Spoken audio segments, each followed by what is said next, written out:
Disney's acquisition of Fox has brought a ton of characters to the MCU, from X-Men to the Fantastic Four to everything in between. And with that comes a lot of character encounters. Whether it's a Clash of Titans or a good old classic team-up, it's fun to think about which ones will actually make their way to the Marvel Cinematic Universe. My name is Ron from Comics and Stuff, and this is my personal picks for the top 10 future MCU encounters.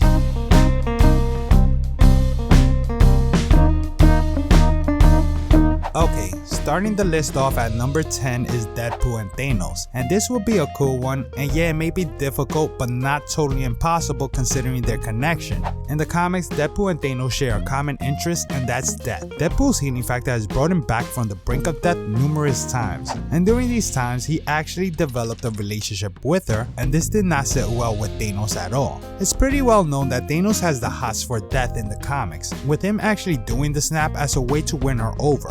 So Death actually liking Deadpool pretty much put him in a rage, and he once even cursed Deadpool with immortality in an effort to keep the two apart. And yeah, Thanos may not be with us after the events of Endgame, but the Deadpool movies never takes itself too seriously. I could totally see a scene where Wade almost dies and then encounters death and Thanos is right there next to her. And him having a joke about how Thanos reminds him of Cable will be like icing on the cake. Deadpool is one of those few Fox properties that will be ported over, and he will supposedly have the same role as he did with Fox.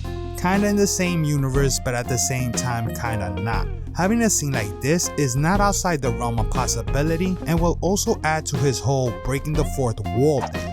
At the number 9 spot will be Blade and Morbius, and this will be another tricky one to pull off, with Morbius film rights belonging to Sony and Blade's belonging to Disney. But both Disney and Sony have proven that they could work some kind of deal just like they did with Spider-Man. And with Sony's Morbius starring Jared Leto getting closer to releasing, and Marvel announcing Mahershala Ali as the new Blade, there might be a way to perhaps hash out a similar deal as they did with Spider-Man and maybe bring us a versus movie. And as a fan of the 90s cartoon show, seeing these two meet would be awesome. Morbius is not your typical vampire, having been made one scientifically rather than supernatural means after a cure for his rare blood disorder went horribly wrong. His story is a tragic one. All he wanted to do was to have a second chance at life, but it came at a cost. And Blade is a half human, half vampire hunter that kills first and asks questions later. He doesn't care how you became a vampire. He just wants to eradicate them all. That in itself already sounds like it would be a hit, and both Sony and Disney could benefit from it. It's a long shot, which is why I have it at number 9, but who knows? Stranger things has happened before. But on to my number 8 spot, we have the formation of the Illuminati, or at least some kind of version of it. In the comics, their members consisted of Black Bolt, Iron Man, Reed Richards, Namor, Professor X, and Doctor Strange, with each representing an important piece of humanity. Charles Xavier was representing mutants, Namor was representing Atlantis, Black Bolt representing the Inhumans, Iron Man represented the Avengers, Reed Richards the scientific community, and finally with Doctor Strange speaking on behalf of the Sorcerers. After the Kree Skrull War, this group was formed in order to secretly share information and come up with plans to deal with future threats, with one of those threats being the Hulk. This group secretly planned and succeeded in sending the Hulk off onto a different planet by tricking him. Yeah, they thought that this was the best way to deal with him after the Hulk went on a rampage in Las Vegas when a gamma bomb triggered him. However, after landing on the planet of Sakaar, Hulk builds a life for himself there and even has a wife named Kiara who is pregnant with his child.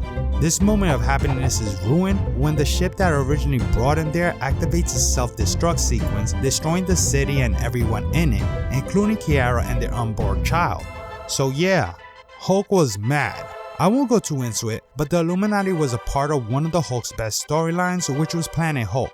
And although Iron Man is no longer with us, his spot could be occupied by Black Panther. Black Panther was originally meant to be a part of this group representing Wakanda, but initially refused. The MCU puts their own spin on things, and Black Panther could provide both the funds and technology that Tony Stark provided in the comics. And even though some version of this story has already played out in the MCU with Thor Ragnarok, seeing some version of this group play out is something that I'm personally waiting to see.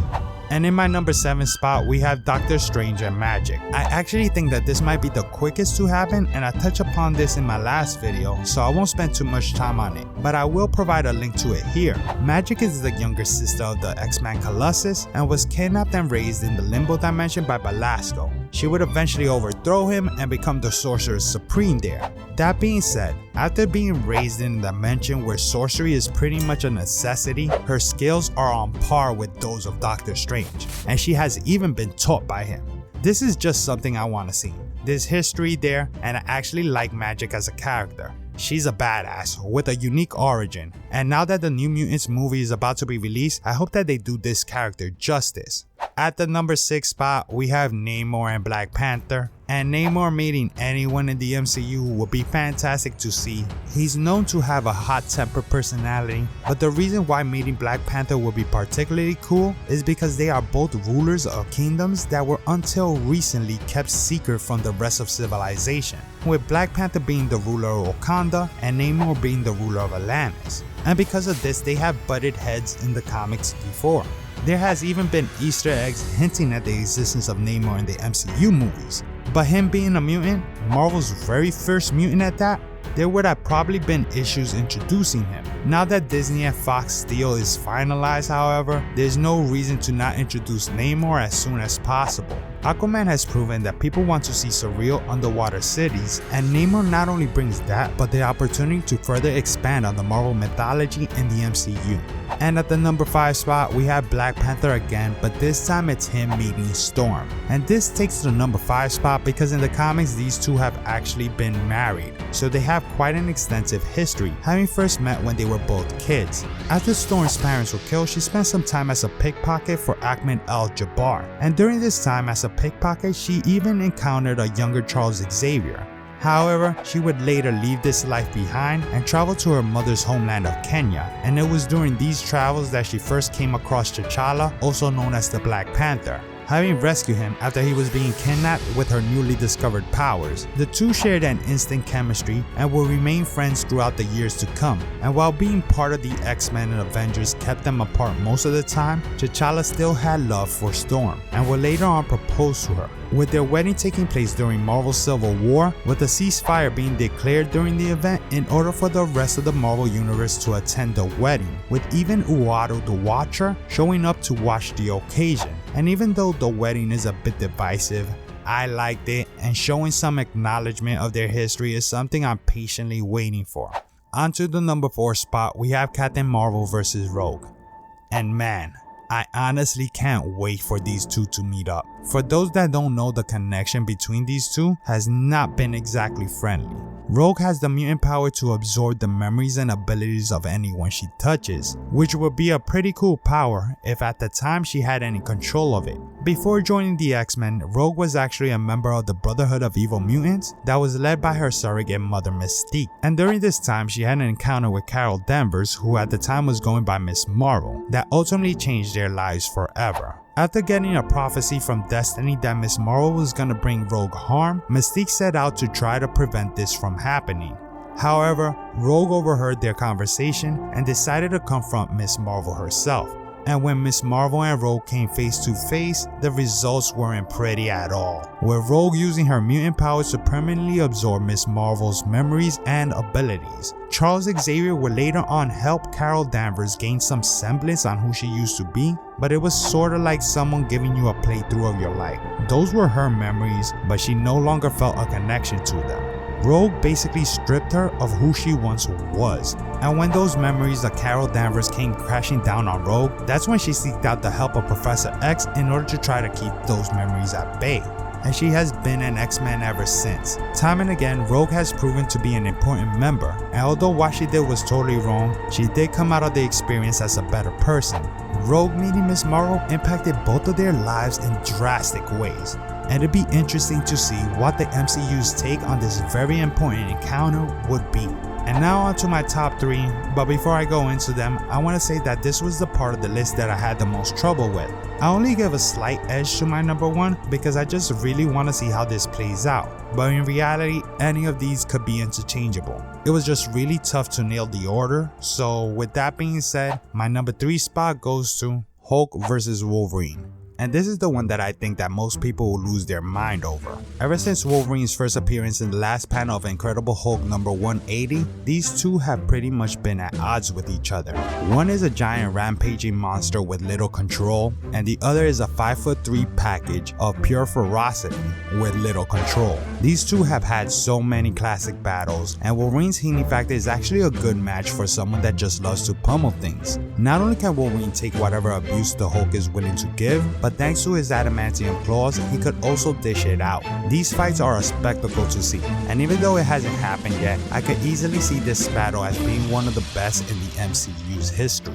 Which brings us to the number 2 spot. And what could be more epic than Hulk vs. Wolverine? I'ma give a very slight edge to the Thing vs. Hulk. The Thing and the Hulk are what I consider frenemies. They're kinda friends, but that never stops them from pummeling each other senseless. These two have squared off numerous times, and although I give a slight advantage to the Hulk in winning most of those fights, that does not mean that it will be an easy battle. The Thing has strength that is comparable to those of Hulk, but with the added benefit of still retaining his intelligence and composure. So if you think it would be easy, it most certainly wouldn't. And the history and fights between these two have proven this to be the case time and time again.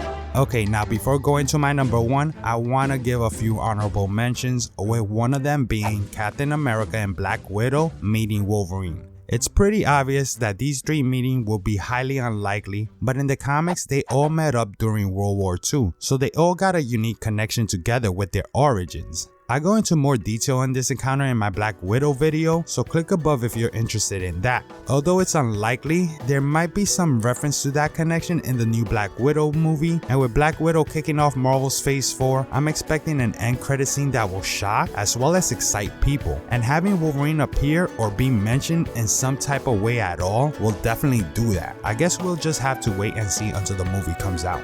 Another honorable mention will be Kitty Pryde meeting Star-Lord. And why put this one up? Well, Guardians of the Galaxy was a great surprise in the MCU. Their take on these characters was done so good, and there's no doubt that they are now a very important part in this universe. And while many out there are Team Star-Lord and Gamora, there is someone in the comics that Star-Lord has fallen in love with pretty hard. With that being Kitty Pryde, also known as the X-Men Shadowcat. Heck, he even proposed to her, with them later on breaking off the engagement. I'm personally Team Shadowcat and Colossus, but still in a weird way, Star-Lord and Kitty Pryde's relationship worked, and I kinda wanna see the interaction between these two characters. And my final honorable mention will be a team up between Ghost Rider, Wolverine, and the Punisher. This is actually more of a personal thing that I wanna see. The Hearts of Darkness storyline was one of the first comic storylines that I enjoyed as a kid, and there's really not that many obstacles blocking this team up from happening now that Disney has the rights to all of these characters. These heroes at the time were the badasses in Marvel. They showed no remorse and all had a gung-ho attitude. I loved the Ghost Rider that was portrayed in Agents of S.H.I.E.L.D., but I still crave a Johnny Blaze version of the character, and Ghost Rider is due for a revamped Marvel touch. We also got a great Punisher with John Berthold knocking it out of the park with his rendition of the character. And with the Netflix show's rights reverting back to Disney, they could still have him be their Punisher in the future, which only leaves Wolverine. Sooner or later, Wolverine will show up to the MCU. So although I don't see this team up happening for quite some time, their story could perhaps be told in a Disney Plus series, kinda like Falcon and the Winter Soldier. I don't know, I just really want this to be a thing. Okay, now that the honorable mentions are out of the way, we had the number 1 spot with Magneto meeting Scarlet Witch. In the comics, both Quicksilver and Scarlet Witch are Magneto's children. Heck, both Scarlet Witch and Quicksilver had their first appearances as members of Magneto's group of Brotherhood of Evil Mutants way back in Uncanny X-Men number 4. And although them being his children was retconned and then later retconned again, in my mind, they will always be his kids, and no one can tell me otherwise. The Scarlet Witch is already a major part of the MCU, and having her meet Magneto, the X-Men's most feared foe, as well as her father, would be a monumental occasion. There was many good things as well as many bad things with Fox's interpretation of the X-Men, but one of the good things was Michael Fassbender's portrayal of Magneto. I even put him above Ian McKellen's take on the character. I mean, the dude does emotional scenes so well. And hopefully the folks at Disney realize this and try to cross him over. But no matter who lands the role of Magneto, meaning Scarlet Witch would pretty much shake the MCU to its very core and also open the door for future storylines involving both the X-Men and the Avengers. Storylines such as Blood Ties or even the House of M. But what do you guys think? Do you agree with the list? Is there an encounter that you would have wanted to see put up there? Tell me down below what your personal list is, and don't forget to hit that like and subscribe button if you enjoyed the video. There was so many other encounters that I would have wanted to put up, but didn't quite have the space, and I didn't want to put a character in there like multiple times. So I definitely got a second list, and if you guys are interested in that, just let me know in the comments. Anyway, my name is Ron from Comics and Stuff, and I'll check you guys next time.